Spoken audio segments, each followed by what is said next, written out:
Isso é sem sombra de dúvida. E para ter sucesso, você tem que ter comprometimento com tudo aquilo que você faz. Se comprometer com o trabalho, com o treinamento, com a dedicação, se comprometer com o seu objetivo. Muitas pessoas querem ter sucesso sem ter sacrifício, sem ter força de vontade, sem ter que passar por algumas barreiras.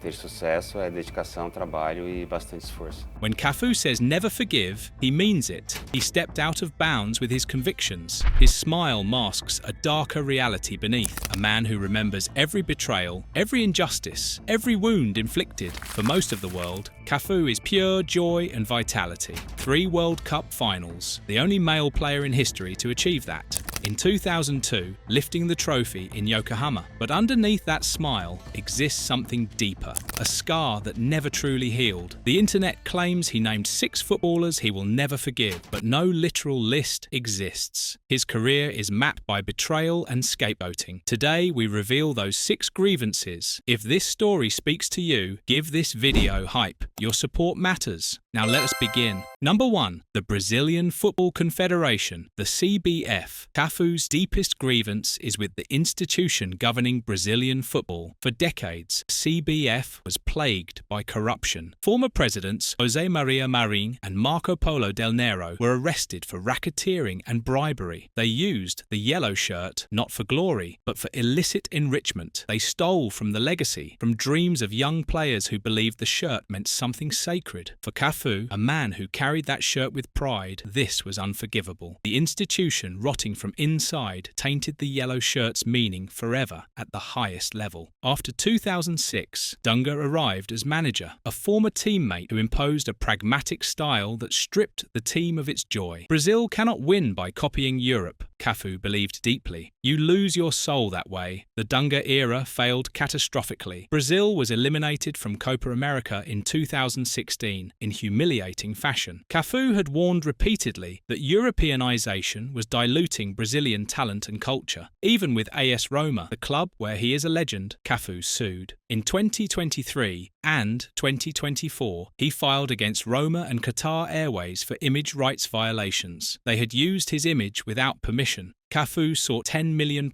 in damages. To the club that made him a hero, he said no. When his rights are trampled, he fights. The nice guy drops the mask. Out of bounds. Number 2. Racism, the social cancer. Vinicius Jr. This is where Cafu's unforgiveness takes on its sharpest and most righteous moral edge. This is where a legend becomes a militant activist fighting for justice. Historically, Brazilian players in Europe accepted racism as a tax on success, something to endure in silence and swallow whole. Cafu himself grew up in an era when to speak out was seen as weakness, when complaining was labelled ungrateful and self-pitying. You played, you earned your money, you kept your head down. That was the code everyone followed. That was the system. But Vinicius Jr. changed that paradigm entirely. He confronted his abusers directly and publicly. He refused the silence. He refused to be tokenized or tamed by the system. Cafu threw his full weight behind this new approach. He identified racism not as isolated incidents to shrug off, but as a cancer that requires aggressive excision and destruction. The flashpoint came at Mestalla Stadium. Real Madrid played Valencia. Vinicius was subjected to horrific racial abuse during the match. When he confronted it, when he stood up for himself, he was sent off. Red card for the victim, while the abusers remained. Nobody was punished. Nobody was held accountable. Then, La Liga president Javier Tebas made a statement that shocked Cafu. He accused Vinicius of being manipulated and exaggerating the abuse. He gaslit the victim completely. For Cafu, this institutional betrayal was unforgivable. The system protecting itself, the same abuse of power that had followed him his entire career. Cafu said it clearly. We can fight, and we will fight together, but we must stand united as one. Vinny is an example of true resilience and strength, but he did something more profound than just supporting a countryman. He turned his gaze inward to Brazilian society itself. Racism is not just out there in Europe, he said. It is also in our country, in Brazil, in our home, in our culture. For generations, including his own, Brazilian players were forced to endure in silence. They swallowed the abuse. They pretended it did not hurt. Cafu refused to forgive that silence anymore. His support for Vinicius is an act of atonement and justice. This is number 2. Number 3, Cristiano Ronaldo, the most complete player claim. The ideological war over the soul of football. In 2025, Ronaldo declared himself the most complete player in the history of the game. He cited his ability to score with both feet, his aerial prowess, his speed, his consistency, his longevity. The numbers backed him up completely. Hundreds of goals, dozens of trophies, a career of relentless excellence. But Cafu heard this claim and refused to accept it. He could not remain silent. Cafu is a guardian of the Brazilian aesthetic tradition.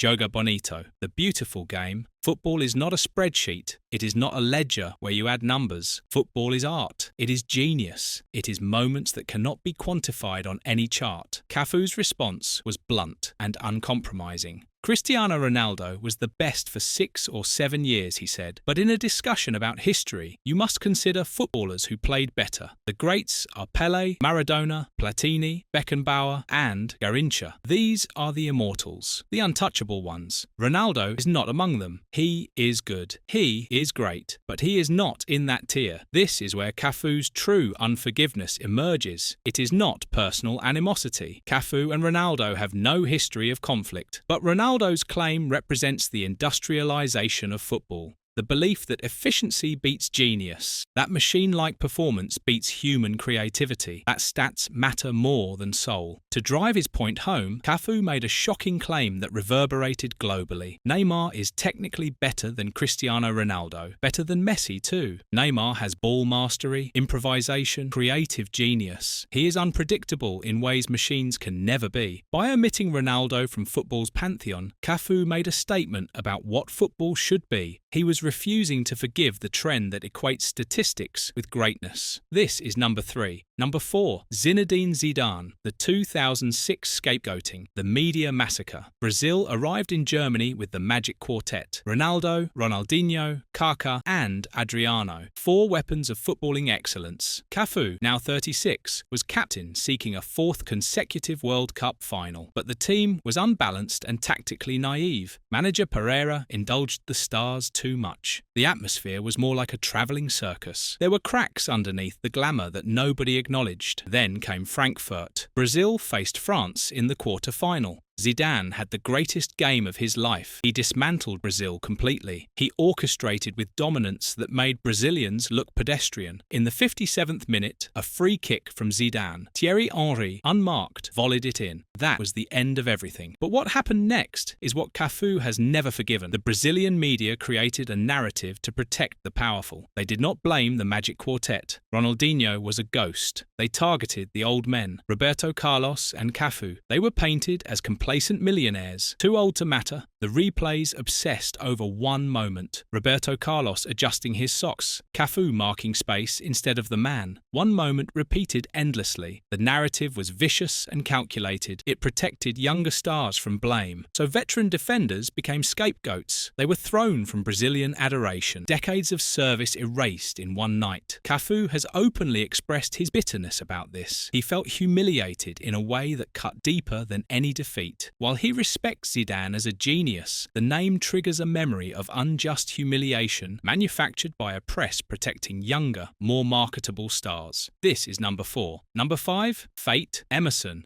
the cruel twist before glory. The moment when luck decided his legacy. In 2002, Luis Felipe Scolari built his squad on Familia Scolari, a closed circle of trust insulated from the world. Emerson was the chosen leader, the elegant, commanding midfielder for Roma. He was captain. Cafu, despite his seniority, accepted his role as lieutenant. No animosity existed between them. They were club teammates. But then came June 2nd, 2002. During a light training session in Ulsan, South Korea, the squad engaged in a friendly scrimmage. Emerson decided to play goalkeeper. Rivaldo unleashed a shot. Emerson dove. He landed awkwardly. His right shoulder dislocated. The pop was the sound of a dream dying. Emerson was out of the World Cup. Everything changed in an instant. Scolari turned to Cafu, the emergency replacement. Every time Cafu donned the armband, it was a reminder of his friend's tragedy. The team marched toward glory, haunted by Emerson's ghost. When Brazil won and Cafu lifted the trophy, he was fulfilling a destiny meant for another man. Weight of that knowledge never left him. Some narratives suggested Emerson was the true heart. Cafu was the ceremonial beneficiary. Cafu has had to defend his legitimacy repeatedly. While he publicly supported Emerson, the bitterness lies in the what if, the resentment of circumstance that placed an asterisk next to his greatest achievement. Cafu has never forgiven the randomness of that afternoon for casting a shadow over his leadership. This is number 5. Number 6. Wanderlei Luxemburgo, the authoritarian clash, the stripping of the armband, the moment when a manager chose power over loyalty. The year was 2000, post-1998, post the devastating loss to France. The Brazilian Football Confederation turned to Wanderlei Luxemburgo, the general, known for disciplinarian instincts and tactical rigidity. His mandate was to eradicate permissiveness and centralize power absolutely, a strategy placing him on a collision course with Cafu.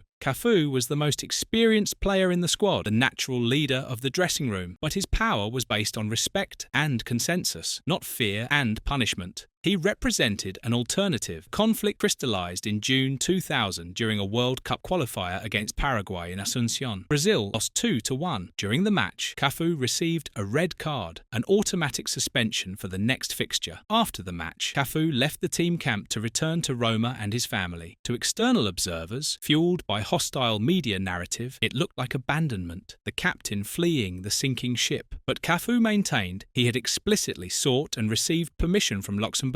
His suspension rendered him ineligible to play. Returning to Roma was the professional course of action. His presence would have been a distraction. Luxemburgo sensed an opportunity to assert absolute dominance and control. He saw a chance to assert his authority and deflect blame for the poor performance onto a senior player. He publicly stripped Cafu of the captaincy in front of the press, not a tactical rotation, a disciplinary measure designed to humiliate. By removing the armband, Luxemburgo endorsed the deserter narrative completely. He hung his senior player out to dry before a voracious Brazilian press. He sacrificed a veteran to save himself from criticism. For Cafu, a man who prided himself on professionalism and loyalty, this was unforgivable. It was a Machiavellian maneuver prioritizing the manager's survival. The fallout was immense and painful. Cafu was branded a mercenary, an accusation that cut deep. Luxemburgo was fired later that year following a disastrous Olympics campaign, but the scar remained. The incident taught Cafu about the expendability of players. When discussing the unforgiven, Luxemburgo's name is etched in marble. He represents the treachery of authority. This is number 6. 6 sources of bitterness. 6 profound moments when the burden of captaincy became truly unbearable and crushing. 6 instances when the game and the people running it betrayed a man who gave everything for the yellow shirt. But here is the profound truth about Cafu's unforgiveness. It is not petty or small-minded. It is not a celebrity nursing old wounds for attention and viral clicks. It is something far more noble and righteous than that. Cafu's unforgiveness is a shield of dignity. It is a refusal to let others rewrite his story. It is a refusal to let Luxemburgo rewrite 2000. It is a refusal to let the media rewrite 2006. It is a refusal to let statistics rewrite the history of Pelé and Garrincha. It is a refusal to accept institutional corruption. It is a refusal to forgive the silence that enabled racism. The cost of captaincy is high and unrelenting. The price of speaking up is higher still. Leadership means being betrayed, blamed, scapegoated, and still showing up to represent your nation, still carrying the weight of the yellow shirt through pain and suffering and doubt. But there is hope in Cafu's story and his refusal to forgive. By speaking up for Vinicius Jr., by demanding accountability from institutions and power, by protecting the soul and joy of football itself, Cafu shows us what it means to never surrender, to never accept injustice as inevitable or unchangeable, to draw a line and say this far and no further. Out of bounds, no more. The smile remains on his face. It endures, but now we know what it truly conceals and hides. It conceals a man of steel and conscience, a man who remembers everything, every wound, every single betrayal. A man who refuses to forgive because forgiveness would mean accepting that these betrayals were acceptable, that these injustices were justified and fair. And Cafu will never believe that. He will never surrender that belief. So if Cafu's story speaks to you deeply, if the idea of standing firm against injustice resonates with your own experiences and struggles, please like this video and subscribe to the channel for more stories like this. In the comments, Tell us which of Cafu's 6 grievances hurts the most. Which betrayal cuts the deepest in your heart? Share your thoughts. Let your voice be heard. Because this is not just Cafu's story. It is the story of anyone who has been wronged and who refused to forget or move on. Thank you for watching.